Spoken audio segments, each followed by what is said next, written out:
All right, we're talking about everything today. We're talking about Russian Civil War, submarine implosions, and box office bombs. All on today's It's only Cantwell Shitshow. And I know that the show is only Cantwell Shitshow. And I know, yeah. Tony Cantwell Shitshow. Thanks so much for being here, for joining me here in the shed. You might notice things have gotten a little bit sexier in here. Ding-a-ling, ding-a-ling. I'm pointing at my earring here. Ding-a-ling, got a new earring. Got a new earring. I'm a big sexy genie now. It's a big one. You ain't never had a friend like me. An incredible performance. And a great singer as well. What a song. Everyone talks about, Prince Ali and A Whole New World. Friend Like Me just seems like, you'd never put it on. You'd never put it on at a party. But what the fuck are you doing? People get really annoyed if you did. They'd be like, this is too much because it's so good. And I don't know how to feel. That's the only reason people freak out. It's the same reason when you put on something like Careless Whisper at a party and people are like, what are you doing here? Trying to ride us? It's like, you're just feeling things beyond what you can express right now. And I love you for that. I love that you have big feelings and you can't really just live with them. You can't be horny and social at the same time. I love you for that. But I am going to play it now because I am trying to ride everyone here. But Never Had a Friend is a serious bop. Robin Williams, did Aladdin, right? He was the genie in it. And he was also the bat in Fern Gully, right? Not as good a flick. Not a very good flick, right? Incredible performance from him. And incredible performance from Tim Curry as the smoke monster Rataxis. The smoke, very sexy kind of smoke monster. I wouldn't want to inhale him, Ran. Wouldn't mind getting a little Dan Aykroyd treatment off him, though, in the boudoir. But anyway, you don't need to talk about that at all. But Robin Williams did the movie, and they asked him to do Aladdin. And he's like, I'd love to do Aladdin. That sounds like a lot of fun. And the way they proposed it was like, look, you go out there and do whatever you want. We're going to animate it. And he's like, that seems like an incredible new, medium for my comedy and my improv. And they have to animate everything. And they even animate, references of like Richard Nixon and, Jack Nicholson and all this stuff. And it's an incredible end goal. But he said, the only thing is that I really like Fern Gully, this movie. The rainforest is very important to me. So, of course, I'll do your movie because it's great. But I'd really prefer if the genie isn't kind of front and center in the marketing because I don't want Fern Gully to flop. And I'm kind of the face of that. And they said, absolutely, we're not going to put, we won't put your name above the poster. The genie will feature and then the poster comes out and it's essentially just the genie. Hey! And some very small agribans, in Aladdin and Jasmine on a magic carpet and all that stuff, but it's pretty much the genie movie. And he was so annoyed that he vowed never to work with Disney again. And eventually, I think when they did Flubber, to get him on side, they bought him a Picasso. They just bought him a Picasso, a big red Picasso. And he actually turned it down, and he said, I don't want this Picasso. It doesn't go. He actually gave it to someone else. He's like, it doesn't go with anything in my gaff. I don't really have anything red here, apart from my top hat from the movie Toys. But he must have kept that in his jacks or something. So thought that was interesting. Anyway, I have an earring, big sexy earring. Tell you what was not very sexy, though. Re-piercing it myself on the streets and it bleeding. Bleeding ugly. You're bleeding ugly. No, bleeding heavily down my left leg, but my ear and my shoulder. And then having to, lick my fingers and be eating myself. I'm there eating myself, drinking my own blood. Like a sexy vampire anthropod with my little mandibles. Didn't look very cool at all. So I've just found out what the word anthropod means. You're going to be hearing a lot about that. There is a German word for when you find out about something, like a new word, and you start seeing it everywhere. But there should be a German word, like when you find out about avocados, and you just see them everywhere. That happened at one point for me. They're too kind of, too present now, I think, for an avocado to be like, I've just found out about avocados. They're everywhere. But back when, it doesn't matter. I feel like there should be a German word for when you find out about a new word. And you use it all the time. And anthropod is that for me, Did you know that's over 60, maybe even 90%? I don't remember what it said when I went to the British Museum, the Natural History Museum. Did you know over 95% of things are anthropods? Anthropods are like Arthropods basically your go-to skeleton, your crabs, your langoustines, your lobsters. Basically, I'm with a shell is an arthropod. And I was just thinking, like, I've said this before, if beetles or anything, an ant, could just get big, could just fucking, pull the fucking finger out and get big, you would be everywhere. They'd be everywhere. We'd do everything for them. They must be walking around with us and our fleshy bodies with no exoskeleton, no hardy exoskeleton. They must look at us, their big fleshy bellies, and think, if I was 10 feet taller, oh my God, oh my days, look at you just showing off your delicious meat there. Do you know how hard it is to get that from a cockroach? Takes ages. I'm peeling it, But they're just looking at us being, It must be like walking around seeing 200-meter tall fried chicken and just being like, oh, if only my mandibles were big enough, But you're not big. You're tiny. And I'll stomp on you. We've been crushing a lot of bugs in our house recently. The fruit fly epidemic of 2-3. My wife's gone fucking mental trying to kill all the bugs, all the flies, fruit flies, And she's kind of now trying to, beforehand we would have been like, had a loose, like I don't kill spiders, I hate them. No, I don't kill spiders. I catch them because my son likes spiders. We have a spider lives in a hot press, we call him Petey. And, we like him. So we leave him in there, But we like spiders mainly because they kill the fruit flies, says my wife. But anyway, actually having to present your kind of, your creed, your statement on insects, like which ones you can kill, which ones you can't. You have to do that, in the, to set a lesson for the kids, So Terry's like, well, Sonny, I kill mosquitoes because they like to eat your daddy. And I kill fruit flies because they eat our food and the food can go bad. And if we eat that food, we get very sick. So we got to kill them, every single one of them. So she's like figuring out ways. She's got 3 different, she's got rice wine vinegar. She's got like a sugary drink and a glass of wine just sitting out to trap the fruit flies. She's even using her good wine glass because it's got a thin mouth and a wide butt. So you can catch them in there, kind of like a pitcher plant. And she's obsessed with it. She's checking it every half an hour. She is probably the greatest ninja that's ever lived when it comes to killing bugs. We were in the sitting room there, kids had gone to bed, and there was a blue bottle winding me up. Now, he's not on our kill list, but, kids were asleep, so Daddy was going fucking rogue, trying to kill this blue bottle, because it was loud, and it was annoying me. For how loud it is to me, it must be so annoying for them, Imagine everywhere you went, it was like, It's annoying for me. And I was just trying to chill, And this one was getting real fucking cocky, landing on my fingers and stuff, right? So I was trying to kill it. And I didn't go to the Kit Kat club, okay? I've never played tennis, okay?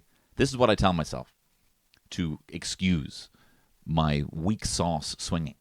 And I'll tell you this, I was swinging a fucking Atlas to try and kill this thing. An Atlas. And the 3rd time I smacked off the TV, Terry stopped doing what she was doing. She was doing a bit of work. And she's like, all right, fucking I'll do it, right? And just like caught it with her hands. Caught it with her hands. This woman could catch a fruit fly with a chopstick. Absolutely incredible. I don't find it attractive, but I find it very impressive. Not everything has to be attractive. Not everything has to be like just, doesn't have to all live and hang by that thread. I suppose it is attractive. Sometimes her competency threatens me. Sometimes I find it very attractive. I didn't know how to fully... I didn't know what my take was on this. But anyway, she saved me from this blue ball. And then she made me a cracker and put a bit of butter on it. Because I'm the baby. I'm actually the baby in the family. But there's been a lot of fucking fruit flies around. And do you know what it is? It's not like the fruit flies are really bothering me. Yeah, they're eating all the food and all that stuff. That's annoying. It's the emotional... It's like what I'm saying about playing Careless Whisper, Your emotions are coming really hard through your body, and the emotions that you're feeling, and so you act out and you get really annoyed. Why the fly annoy you so much? It's because for me, the emotion I'm feeling is this motherfucker's making me out to be dirty. These flies are here because I'm dirty, because I live in dirt, because I'm smelly. Okay, Call a spade a spade. There's flies around. Why would there be flies around? Because yours truly's fucking smelly. And they make me feel smelly. They make me feel this big as them, when they're flying around. And so I'm out there with my fucking Atlas, swinging it around, smashing into my OLED TV, right? Because they make me feel so smelly, you know? And I think that's part of it. Spiders are like, oh, what did a mischievous little spider do to get in here? Maybe there's a level of upkeep that hasn't been followed through in terms of getting rid of the cobwebs. Fine. But food out, fruit flies, the people who live in this house are smelly, mate. They're stinky people. Okay, bro? So that's the emotion that's kind of passing through a fucking keyhole for me, and it comes out in a fucking fire of anger, irrational anger towards a little fly, you know? But apparently there's just a lot of flies floating about these days, you know? I don't know anything about that. I don't know anything about flies. I don't know when they come. I don't know when they leave. I don't know what their season is. I don't know what midgie season is. I brought the family out for a walk there 2 weeks ago. There was fucking midgies galore, right? And we weren't wearing any of our fucking petrol or whatever the fuck. Like, that shit you have to put on your body. Just to, like, I've said this before, you know, that DEET that you have to put on your body to scare mosquitoes away. You have to put something on so smelly that even the stinky bugs don't like it, you know? There needs to be a better system. I remember seeing something on Radiolab, or listening to something on Radiolab, that said that there is no found, you know, what's it called? You know, geobiological purpose. That sounds smart, but it's so dumb what I just said. There's no geobiological purpose. I was just saying that there's no geobiological purpose for these midges, man. They got to get rid of them.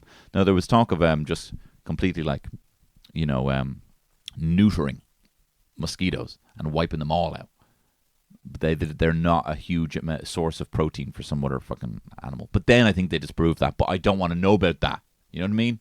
If I hear there's been a new revelation to, like, disprove something that I really held on to, I'm like, don't want to know. Don't want to know. Don't want to know about that. I like living in my world where there was no purpose for mosquitoes. Wasps as well can go, because if you ain't making honey, you ain't deserve to live, honey. No, hang on. This is my policy on stingy flying things. If you ain't making honey, you ain't worth my money. You should die. Okay? Just my policy. Anyway, let's do some current affairs.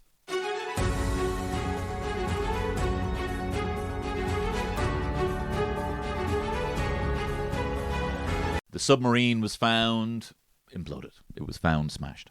The Ocean Gate submersible, the Titan, put together by engineer and deep sea explorer Stockton Rush, who unfortunately perished as well as 4 other shipmates, crewmates, including a billionaire, a Pakistani businessman and his son, and a French deep sea explorer, veteran deep sea explorer.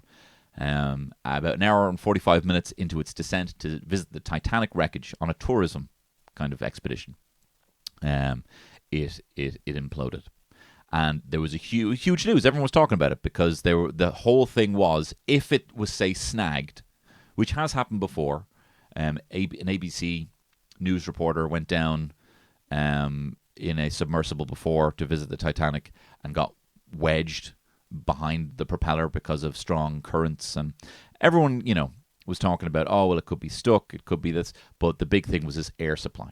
You know, I mean, if the news, if the purpose of the news is not to kind of profiteer off people's fear, like, this couldn't have been more clear. All the claustrophobes and people who don't like swimming came out of the woodwork. Everyone was talking about, so, you know, experts, so what would life be like down there at 4,000 feet, you know? Well, you know, they've been there for, you know, over 3 days. The smell of feces would be, like, they're imploded. They're imploded. But everyone was kind of painting these more and more grim, you know, horrible pictures of what life will be like down there. They're likely sitting down there with towels over their head just to conserve their oxygen They would be banging Morse code on the hour every hour. Likely there's no light. Likely they're freezing cold. Likely they're terrified. Likely they may even be trying to desperately pull the levers to get out. They cannot, and then this is a big thing, they cannot get out because they're bolted in. There are 17 bolts locking them inside.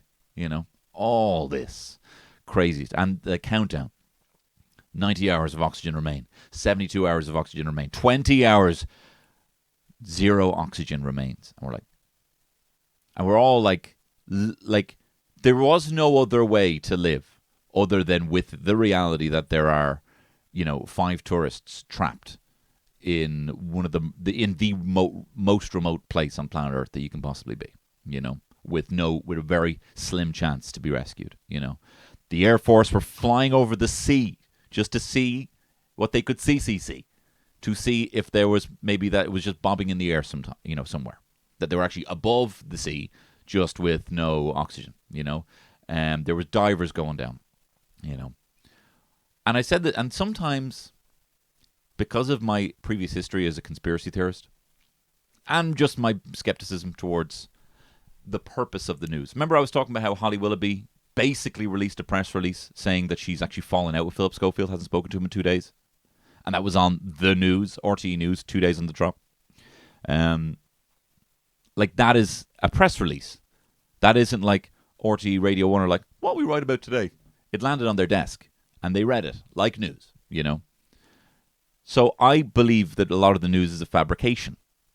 And of course now we see that it's incredibly lucrative lies, basically painting the idea that, these billionaires could be running low on oxygen, just playing into every claustrophobe's fear, and us just fucking dining on it, watching 24-hour. And this is the interesting thing as well. If this was like, if this was in a cave somewhere, they could bring out trucks there. News reporting trucks would be outside this cave.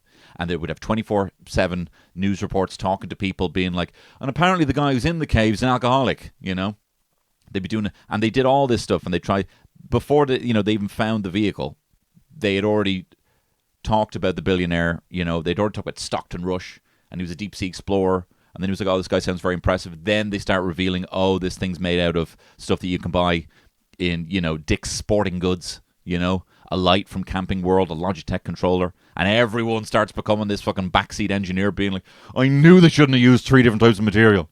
No, basically, right, half it was titanium, half it was carbon fiber, and then they did a plexiglass fucking hole on it. Submarines basically would never go down to that depth, and they're all made of one material. Everyone was a fucking expert on this. But the whole media cycle, the whole rise of Stockton Rush, then the murder of the profile of Stockton Rush, and being like, how the hubris, and everyone having a fucking opinion on this. When if it was just like, oh, this thing went down and it imploded, and people are still talking about it. I'm still lapping up all the news I can get on submersibles and watching a lot. I started replaying Subnautica, a game where you go underwater. I was entertained and maybe even playing Bioshock, but then I was like, there's not enough water there, So it's in the zeitgeist again, deep sea exploration. And then they found it. They found the remains exactly where they were, but they just couldn't get. They had to basically send out these French robo divers. Beep boop, beep boop. No, that's not French. Fucking hell. Beep boop, beep boop. That's more French. Robots down there. And it was exactly where they thought it was. But what's so insane about this is the people died. And they were never trapped. But we live in this kind of world where they could have been trapped, and they couldn't, because we talked about it for a long time. Underwater, drowning, buried alive, claustrophobia, just people being a bit too close to you for a while, social fucking distance, all these things wrapped up into one submersible package down by the Titanic, which is also a juicy little detail, right? We kind of live in an alternate history where that happened. It didn't happen, but we live in a history where that happened. And then when we find out the reality that they actually were crushed at 10,000 tons of force, and the air in the chamber heated to hotter than the sun, 25 times faster than you can blink, times faster than you can feel pain. That we're like, oh, great. Oh, good.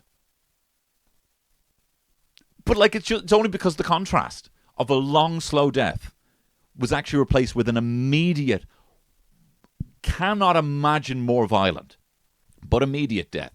We're actually kind of like, they're not really mourned because it's kind of like, oh, good. That's how I want to go. That's how I'd want to go. It's just so insane. Like, James Cameron came out with a big kind of, James Cameron, all right? I've said time and time again, never doubt James Cameron. James Cameron is a fucking different species. He may even be Na'vi, right? This man has built his own submarine. He's been on the deck of the Titanic longer than the captain has been on the Titanic. He's been down there so many times. He's 31 dives down to the Titanic.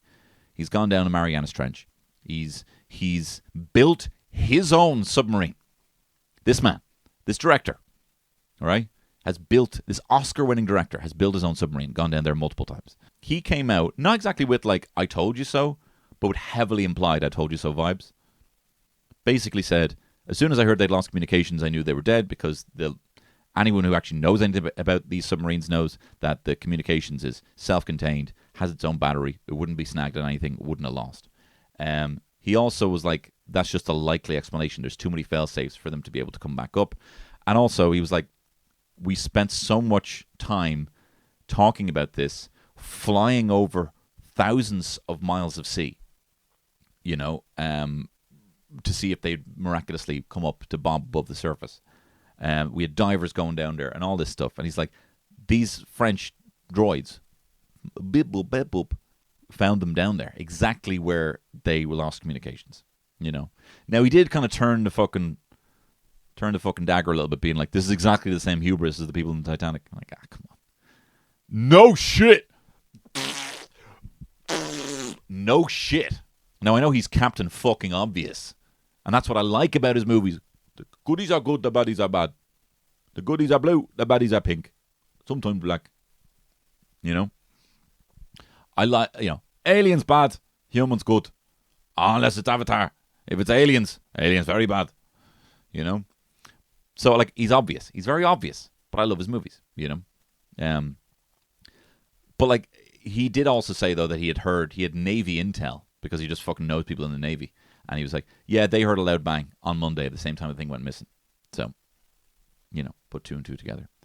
I would like for James Cameron, given his inside-out knowledge of the deep sea, he also has incredible knowledge of AI, having made Terminator and Terminator 2 Judgment Day.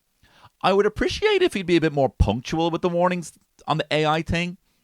You know, I don't want him going on CNN while Anderson Cooper is getting his skull crushed like a vice under the foot of a fucking T-800, right? Is it T-800 is the exoskeleton one? You know? Crushing his glasses with mats of white hair bursting through little robot toes, right? And James Cameron just be like, I knew about this on Monday. You know? Be more punctual, James Cameron. Not that it would have made a difference, but just insane. We literally saw an entire news cycle fabricate a potential playing on all of our worst fears, and we bought it. Hook, line, und sinker. Yeah, very interesting.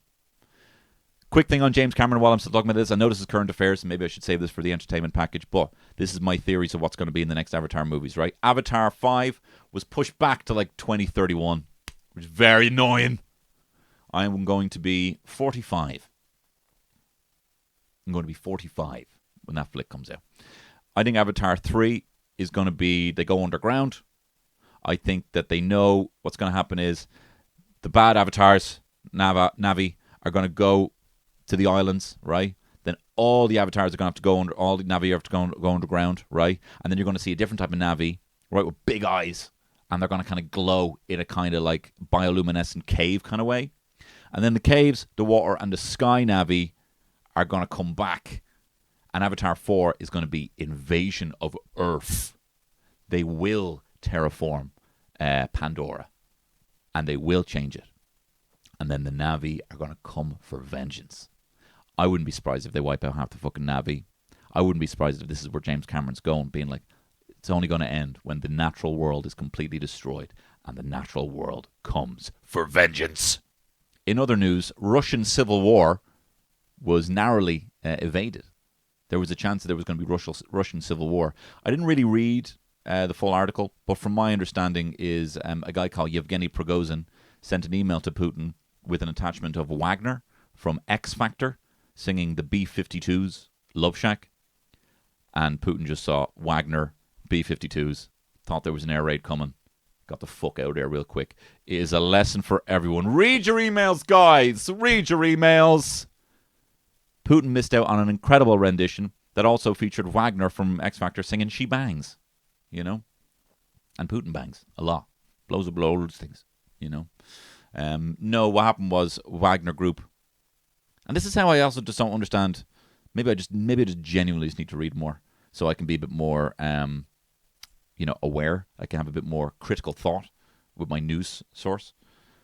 But Terry was like, oh, do you see a mercenary group is of 25,000 troops is marching on Moscow to overthrow Putin. And I'm like, oh, cool. And then I Google it. And then I find out that they're Nazis. I'm like, you know? This is why life is not Hollywood, you know?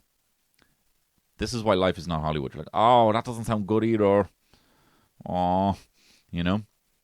But, you know, it is showing the seams. The fact that there were so many Russian troops laid down their arms while Wagner came in singing Love Shack Baby. And lastly, in current affairs, Ryan Tuberty, nice guy, Mr. Saccharine Sweet, Mr. Good Man, good person, Ryan Tuberty, was found out to be a slag, was found out to be a skank, was paid around €350,000, more than was disclosed since 2017.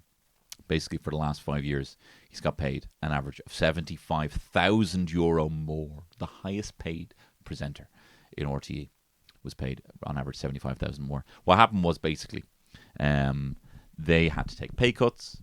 He accepted a pay cut, but his agent negotiated that he shouldn't have to take a pay cut, and they figured out, all right, look, if we can just figure out a way of getting €75,000 more from a sponsor, that can go directly to him. They didn't disclose it at the time. They didn't disclose that detail, and they didn't disclose that when the sponsor fucking pulled out, that all that money was still going to come out of the 191 million. Can you believe RTE take 190? What we're watching is the outcome of unskippable ads on the RTE player. Ads before this episode of whatever is brought to you by this, and then a shitload of ads on the national broadcaster, as well as 191 million. Now, I would love to work with RTE at some point. But, you know, everyone's criticizing this, even the people inside RTE. So don't come for me, okay? 191 million of the license fee. And 350,000 of that, and not the money that was coming in from sponsorship, went to Ryan. Good man. Honest man, Ryan Tuberty. But I'll be honest, I'm a little butthurt by the whole thing. I was also one of the people, Peter McGann being another, and who knows, potentially other comedians as well, who were offered €200 to feature in an RTE sketch show, to write and star in a sketch for a sketch show. €200. And me and Peter were talking about it, and we were like, I really want to do it, but I can't for the sake of my my character. Do it for €200. I think I have to value my talents a little bit more than that. So then Peter pulled out, and they offered me 350. They offered me, and this is, I'm not having to go with the producers here. I'm not having to go with the show. Their budgets are what they are, because that's what RTE allocate for that, for comedy, for a sketch show. So I'm not. There's no hard feelings. There's no worries if not at all about this. Okay, but €200 to write and be in a sketch that I would then post on my socials as well, just to get more people watching the show. It wasn't enough, and we both turned it down. And then when Peter turned his down first, they came to me and said, "Look, we've upped it now to 350." I'm like, "Where's the 50 quid gone? I know you offered Peter fucking, where's the 50 quid?"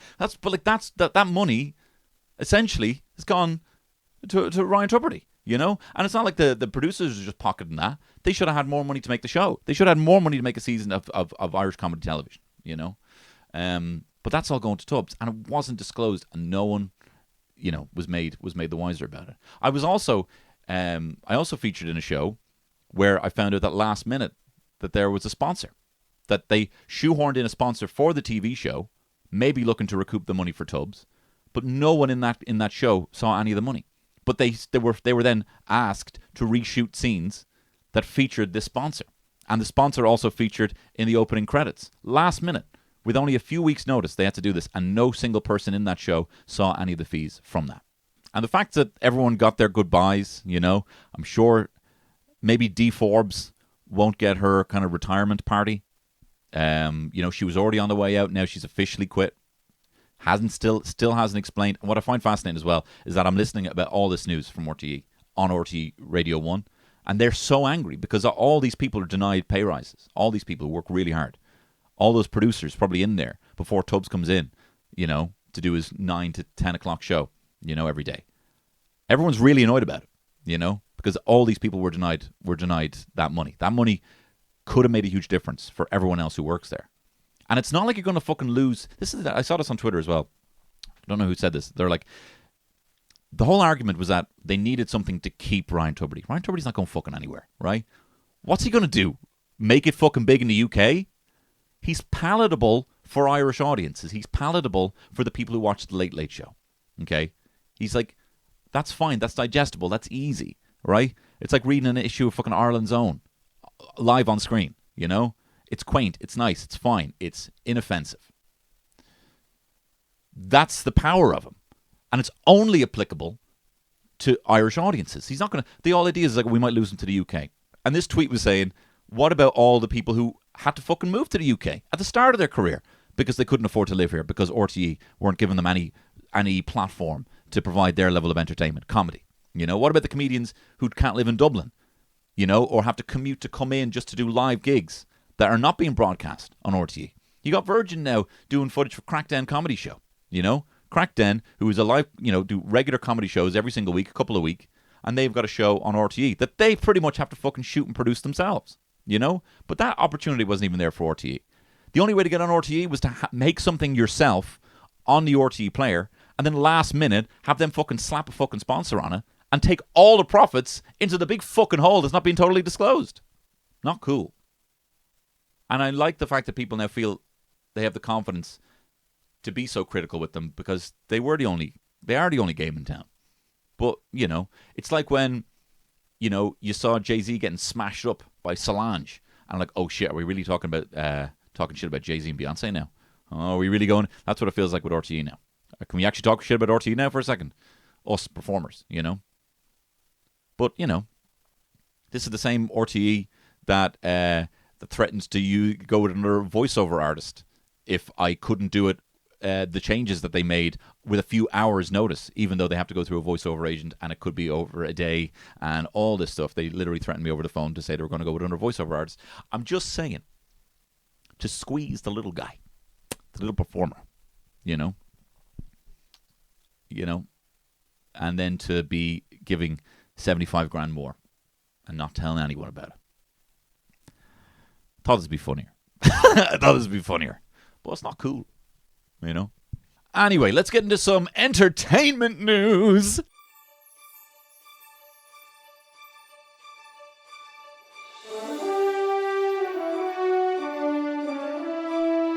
The Flash bombed. The Flash, it bombed. The movie no one wanted to pull together all the stories that no one liked to tee up a new universe. This is the thing. Like, what were they fucking thinking? What were they thinking? Making this movie in the first place, right? Releasing the movie. They shit-canned Batgirl because David Zaslav from Warner Bros. Looked at it and he's like, I don't like it. Binned it. A whole movie. Binned. Not even put on HBO Max. Not even just put somewhere where all they'd have to pay for is the fucking bandwidth for people to watch it. Right? Binned. Meanwhile, Ezra Miller, they're off climbing in your windows, snatching your people up, right? Like doing things beyond cancelable, allegedly, and then putting this this person front and center in a movie, and there was no way they could do it. I watched it. I watched the pirate version of it, and it's not very good at all, even with Michael Keaton's Batman. But there are 2 Ezra Millers in every single frame of this flick. There was nothing they could do. But now they're saying that given how bad of a box office bomb it was, I mean, $55 million in the first weekend, $300 million budget, including marketing. It actually would have saved money if they actually just never released it, you know. But it's an interesting time for these movies. It was an insane decision to release this movie. The Flash is not a huge hero. Ezra Miller is not a box office star and is incredibly cancelled, all right? So, but then as well, for it to be a multiverse movie when we're all getting multiverse fatigue, okay? This comes out after Doctor Strange, The Multiverse of Madness, after 2 Spider-Verse movies, one of which is being hailed as potentially the greatest animated movie that's ever been made, and a huge, box office draw. It's also fucking Spider-Man and not The Flash. People love The Flash show, right? Not having to go with them. They like that Flash TV show on the WB. Good for them, right? But this is like the annoying character who has no charisma. I heard someone, I think it was Van Lathan on the Ringer podcast, said that you needed someone like Tom Hanks. The personability of Tom Hanks to carry this whole movie, which Ezra Miller, they do not. Okay. I'm being so clear to get Ezra Miller's pronouns right that I'm actually just throwing in theys where they're so unnecessary. So apologies for that, but I'm trying to figure it out. And also, why would anyone see this movie?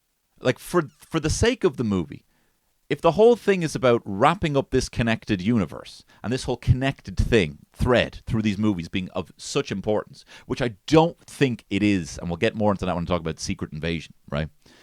The connected tissue of these things is probably the weakest sauce of these whole things, and it's dragging down the whole product on the Marvel side, on the DC side. Good stories just need to be told. But anyway, this is a movie wrapping up this whole universe, still connected, and also kicking off the new universe. So basically, you got this movie with a cancelled star who is not a star, and James Gunn, who is now the co-president of DC Pictures. It's so insane, the fact that one person basically found a tweet by his when he was about to make Guardians of the Galaxy 3, where James Gunn was making a mean joke about disabled children. He got cancelled, taken off Guardians 3, given carte blanche to do whatever he wants for a DC movie, makes the Suicide Squad, it goes really well. Then he gets put back on Guardians while he's on Guardians, and that's coming out. Gets given the keys to the kingdom to make all the DC movies and be in charge of all the DC movies, including writing and directing his own Superman movie. All because one person tried to ruin his career.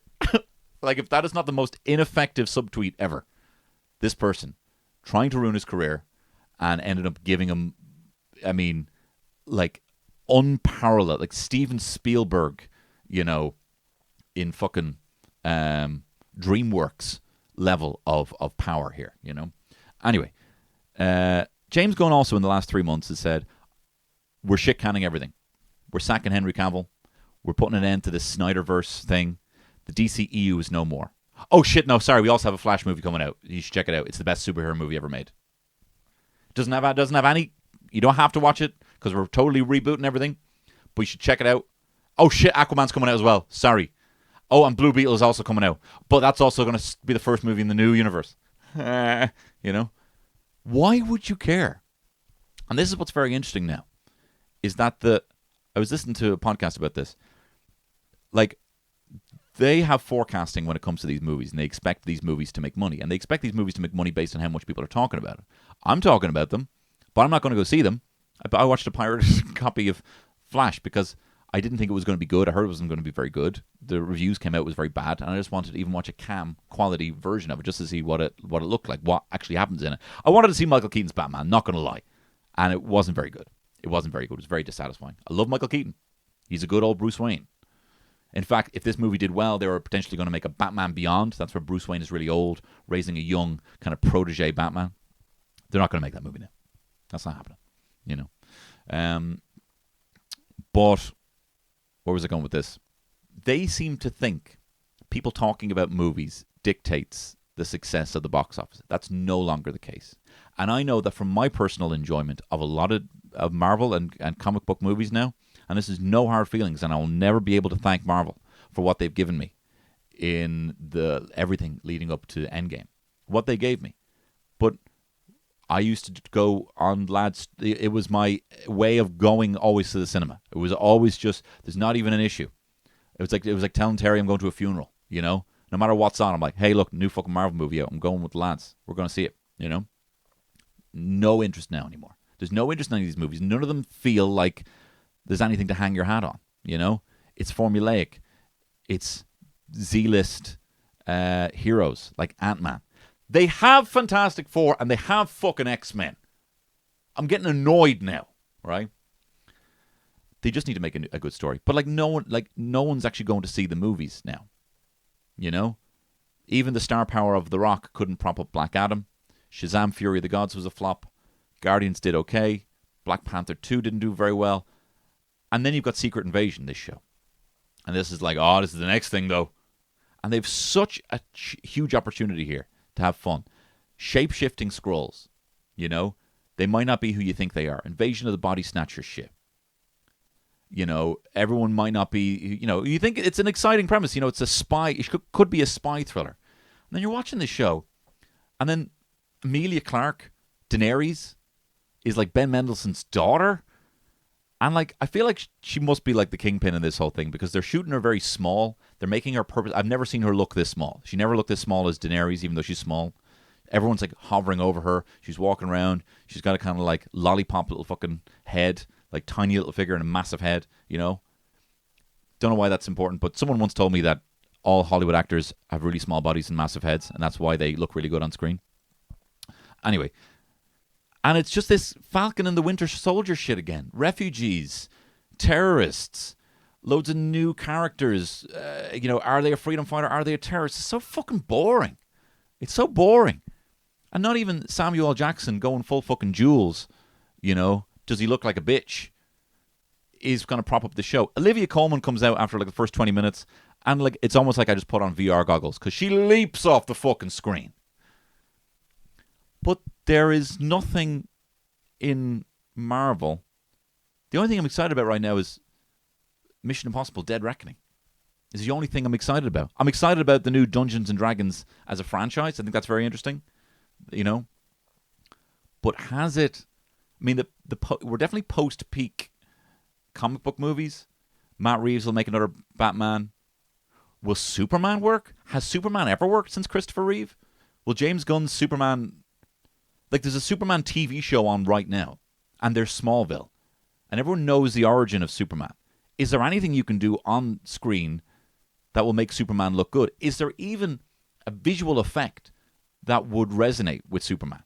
Guardians, you can play with all this kind of really fun Roger Corman, you know, 70s kind of inspired B-movie, and that's the whole aesthetic of Guardians of the Galaxy, and that's what James Gunn's very good at, you know, is making it... This looks a bit naff, but it's supposed to be naff. Star Wars now is leaned into looking a bit naff. Having puppets look really naff. Standing next to, you know, humans in The Mandalorian. And that's like, oh, that's part of it, you know? But is there a visual effect that would ever look good now with Superman? Because there's no CG that would really leave you with your fucking jaw on, you know, on the floor.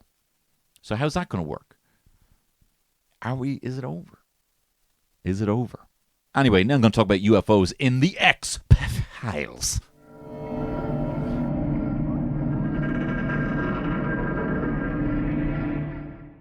A former intelligence official turned whistleblower has given Congress extensive classified information about deeply covert programs that he says possess retrieved intact and partially intact craft of non-human origin. This is fucking huge news. He also gave an interview last week where he was asked outright, do you believe there are extraterrestrial vehicles and have alien bodies been found? And he said, yes. Yes! I know you don't feel anything anymore, but try fucking feel something for this, right? The information has been illegally withheld from Congress, and he filed a complaint alleging that he suffered illegal retaliation for his confidential disclosures reported here for the first time. This guy is a former combat officer. He's a veteran in the National Geospatial Intelligence Agency and the National Reconnaissance Office, and he was basically served in forming this kind of task force for unidentified aerial phenomena. They don't call them UFOs anymore because they take them seriously now.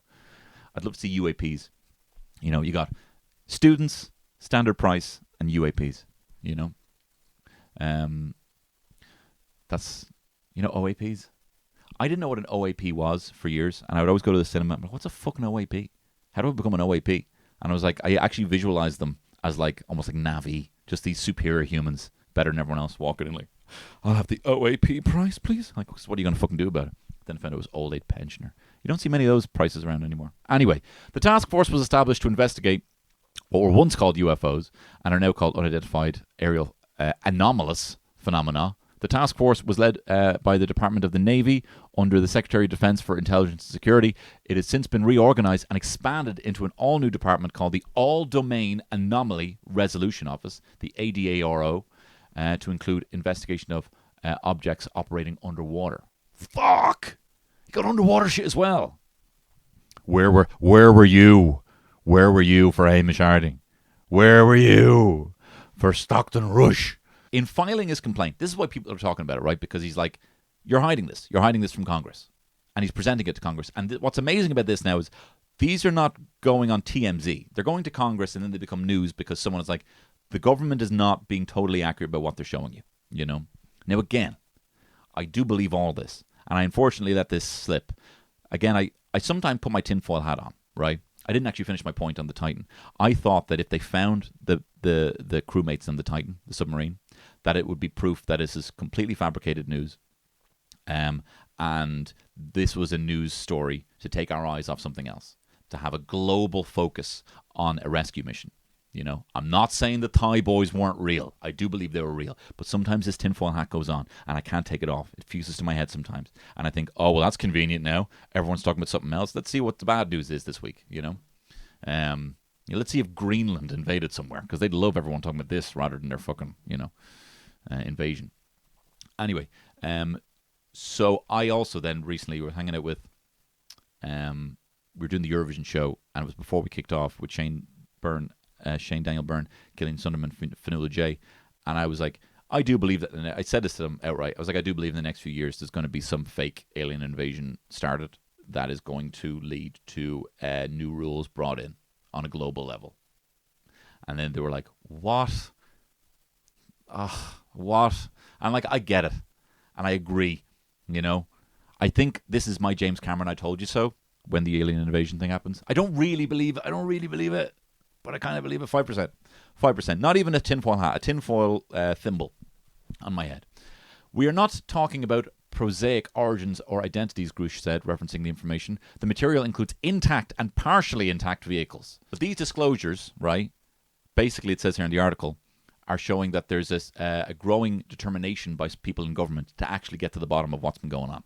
You know, that there is now, rather than being like, oh, fuck your tinfoil hat and the tinfoil horse you rode in on, they're like, all right, maybe we should actually be having these conversations. Because even if there isn't aliens, there's still an aspect of technology being withheld from the public. And that's been made very clear.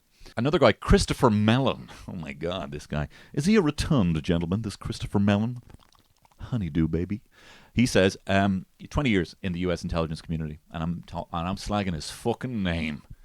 A number of well-placed current and former officials have shared detailed information about me regarding this alleged program, including insights into the history, governing documents, and the location where a craft was allegedly abandoned and recovered. Abandoned? Meaning they walked out. The aliens are walking out. However, it is a delicate matter getting this potentially explosive information into the right hands for validation. This is made harder by the fact that, rightly or wrongly, a number of potential sources do not trust the leadership of the ADRO. Jonathan Gray, Mr. Gray. I wonder if he's got a saucy BDSM dungeon in his office. He's a generational officer in the United States intelligence community with top secret clearance, currently working for the National Air and Space Intelligence Center, NASIC, where the analysis of UAPs has been a focus. He said, the non-human intelligence phenomenon is real. We are not alone. Retrievals of this kind are not limited to the United States. This is a global phenomenon, and yet a global solution continues to elude us. And so, what's interesting about this is, with all this coming out, it's kind of putting the focus on the governments to actually disclose and come together to reveal potentially what has been going on. What do I think it is? I don't think that there are... I don't believe in aliens. I do believe in aliens, but I believe in them as a kind of higher being that can travel interdimensionally if they were to exist. I don't believe... Or potentially they are that and they travel back in... They're us, traveling back to observe us in, interdimensional anti-gravity vehicles. Okay, if I had to tell you what I think it is, that's what I think it is. I don't think it's they live on a planet and they fly over here and they have a look at us. That's a bit too simple, all right? Or they fucking suck up a cow, suck off a cow. But what's interesting now is Grush, who drafted language about UAPs for this FY 2023 National Defense Authorization Act, right? And it's been signed into law by President Biden in 2022. There's a provision that states any person now with relevant UAP information can inform Congress without retaliation, regardless of any previous non-disclosure agreements. Meaning we're going to get a fuckload more of it. Doodle doodle doodle doodle. Ding ding ding. He said he reported to Congress on the existence of a decades-long, publicly unknown Cold War for recovered and exploited physical material, a competition with near-peer adversaries over the years to identify UAP crashes/landings and retrieve the material for exploitation/reverse engineering to garner asymmetric national defense advantages. I mean, Hitler went looking for the occult stuff so that he could make super Nazis. We're talking about alien army. We're talking about alien armies, guys. Okay? Grush in 2022 provided Congress with hours of recorded classified information transcribed into hundreds of pages, which included specific data about the materials and the recovery program. And Congress had not been provided with any physical materials related to the wreckage or other non-human projects. It also says that the materials recovered from these crafts have unique atomic arrangements and radiological signatures indicating their unconventional nature. But what's very interesting about it is just the credibility of David Charles Grush. This is a guy who literally has the credentials and can show from his LinkedIn profile that he was specifically tasked with figuring this out, that they set out for him to figure it out. He did figure it out, and now the government don't want him talking about it. Anyway, juicy stuff. Keep watching the stars. Thanks so much for watching this pod and listening to it. If you like this pod, can you please go on Spotify and give me a little rating there? Give me a little cheeky little 5 stars. Apple Pods, if you want to write something nice about it, I'd love to see that. And if you're watching this on YouTube, I know it's hard. Sometimes you click into this through an Instagram link and you're like, oh, but now I actually have to log in. Log into YouTube. Do it, one. If half the people who actually watch these videos actually subscribed, I'd be making fucking serious numbers. Well, eventually. But please do that. Subscribe and hit the little notification bell. If you like this pod, would like a little bit more, I do a Patreon pod, a free podcast, only for the price of a pint a month.